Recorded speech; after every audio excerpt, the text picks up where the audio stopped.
On a cold Tuesday morning in March 2019, Linda Harrison walked through the doors of the Philadelphia Medical History Museum with her sister, expecting nothing more than an educational afternoon. She'd passed by the building hundreds of times, but had never gone inside. Today, she had time to kill before a doctor's appointment. What she found in Gallery C would shatter her world and answer a question that had tormented her for 10 years. Behind a glass of Exhibit 47, preserved in formaldehyde, was something that made her knees buckle. Something impossible. A medical specimen labeled unknown male, approximately 19 years old, recovered 2009. But Linda knew exactly who it was, because she'd been searching for him since the day he disappeared.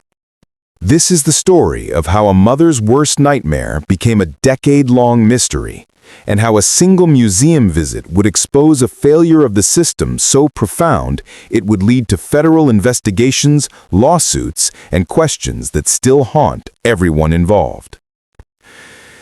To understand what happened, we need to go back to where it all began, back to 2009, back to before Linda Harrison became the woman who lived in perpetual limbo, caught between hope and despair. Marcus Harrison was 19 years old in the spring of 2009. He was a sophomore at Community College of Philadelphia, studying computer science. By all accounts, he was a good kid.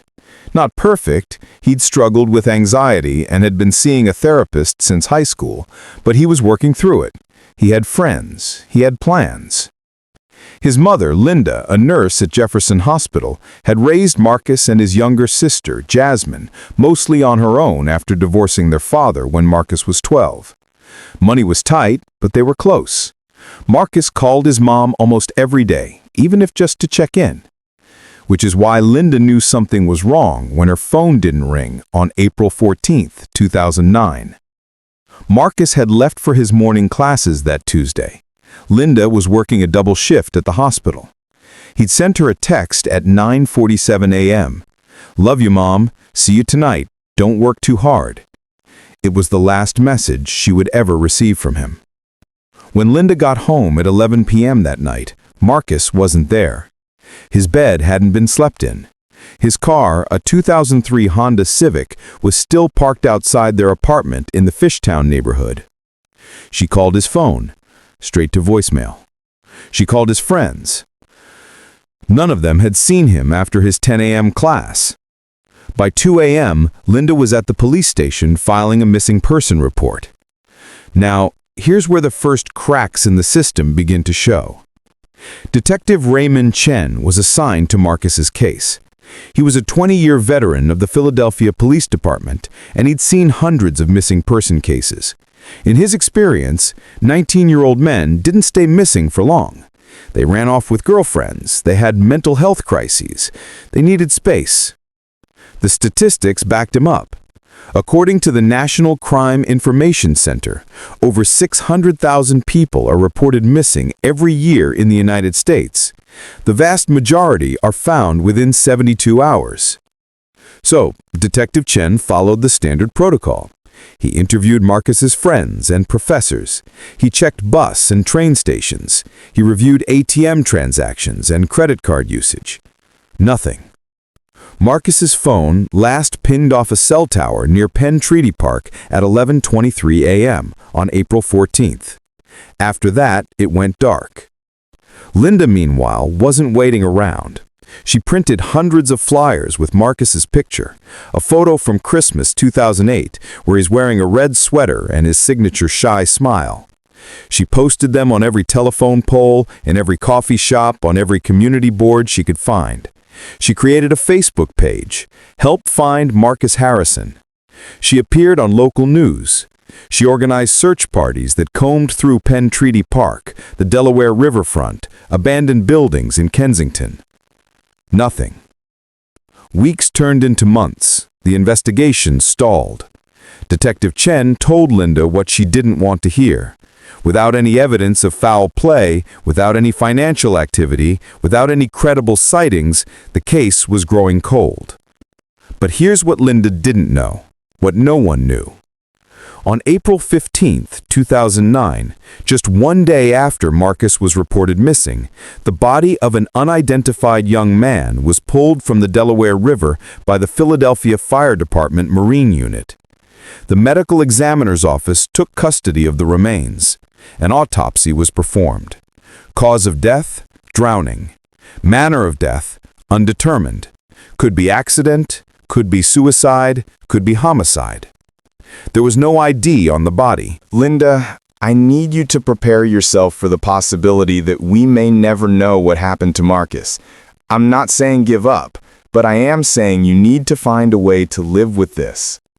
But how do you live with not knowing? In cases of ambiguous loss, family members often report feeling frozen in time. They can't fully grieve because there's no confirmation of death. They can't move forward because there's always hope. Linda described it like this in a 2017 interview with the Philadelphia Inquirer. "It's like someone pressed pause on my life. Everyone else is moving forward, getting married, having kids, retiring, and I'm just stuck on April 14th, 2009, waiting for my son to come home." She kept Marcus's room exactly as he left it. His computer science textbook still on his desk, his sneakers still by the door, his Eagles poster still on the wall. Jasmine, Marcus's younger sister, eventually moved out and went to college. She loved her mother, but she couldn't live in that shrine anymore. By 2019, Linda was 53 years old. 10 years had passed since Marcus disappeared. She'd been through therapy, antidepressants, support groups. She'd learned to function, to exist.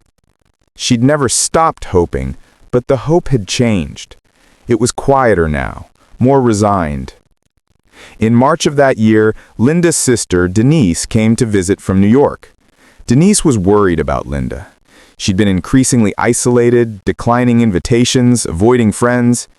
"You need to get out of this apartment," Denise said. "Let's do something, anything." They settled on something random, something neither of them had ever done. They'd visit the Philadelphia Medical History Museum. Denise had read about it in a travel blog. It was supposed to be interesting, educational, morbid, sure, but fascinating. Linda agreed. She had a follow-up appointment with her cardiologist that afternoon. She'd been having heart palpitations, stress-related, and the museum was walking distance from the medical center.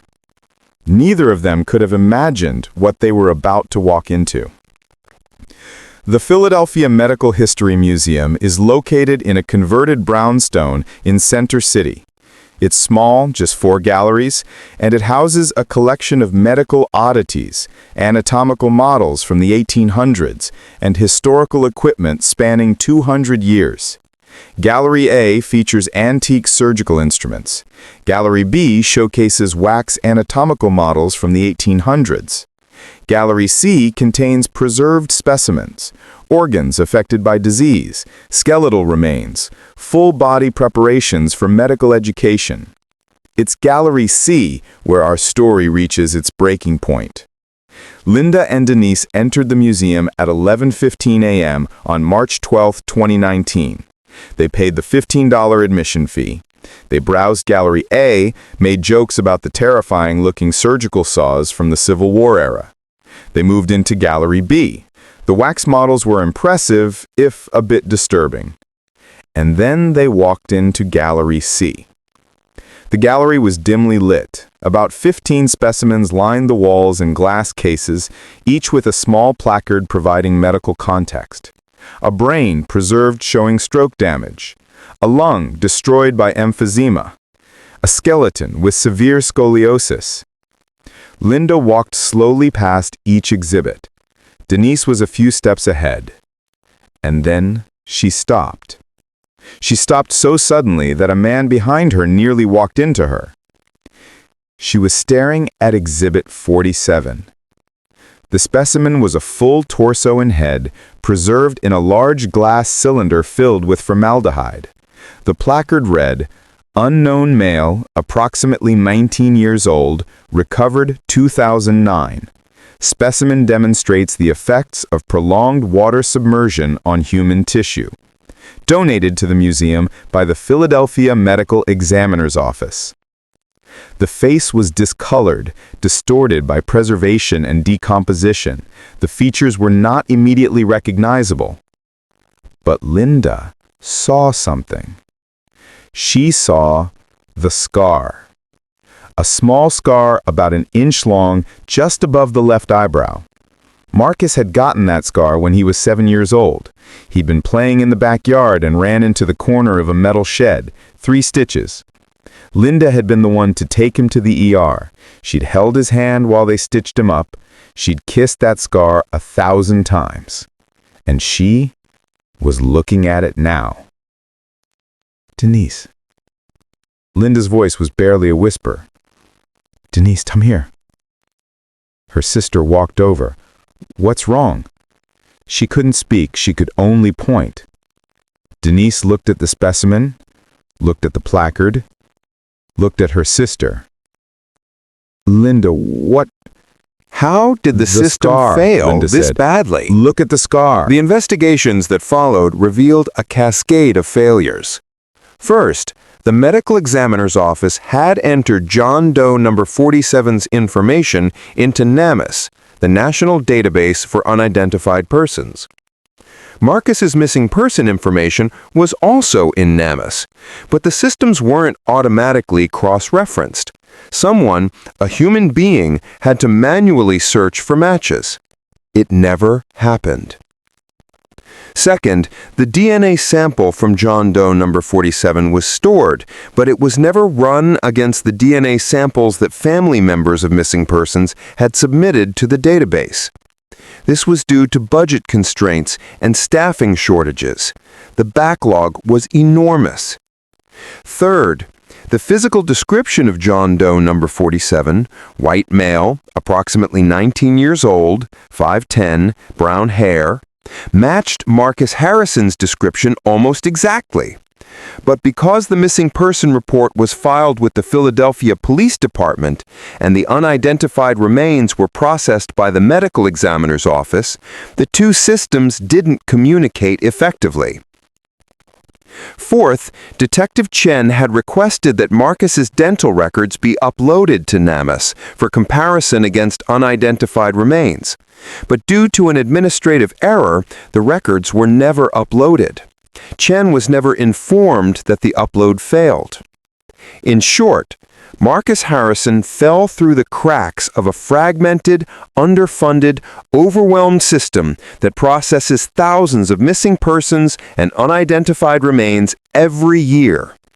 He became a number, a file, a specimen. And Linda became a grieving mother who spent 10 years searching for a son who was already gone, whose body was 6 miles away, whose case could have been solved in days if the systems in place had functioned the way they were supposed to.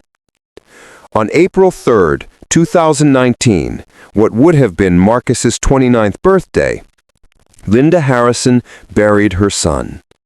The funeral was attended by hundreds of people, friends, family, members of the missing person support groups Linda had joined over the years.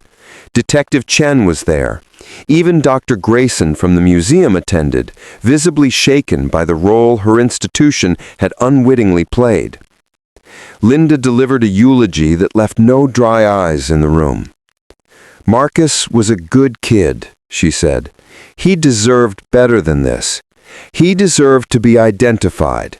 He deserved to be buried with dignity. And he deserved a system that didn't forget about him the moment it was inconvenient to remember." In the aftermath, changes were made. The Philadelphia Medical Examiner's Office implemented new protocols requiring mandatory cross-referencing of all unidentified remains with missing person reports. Pennsylvania passed Marcus's Law, requiring DNA from all unidentified remains to be automatically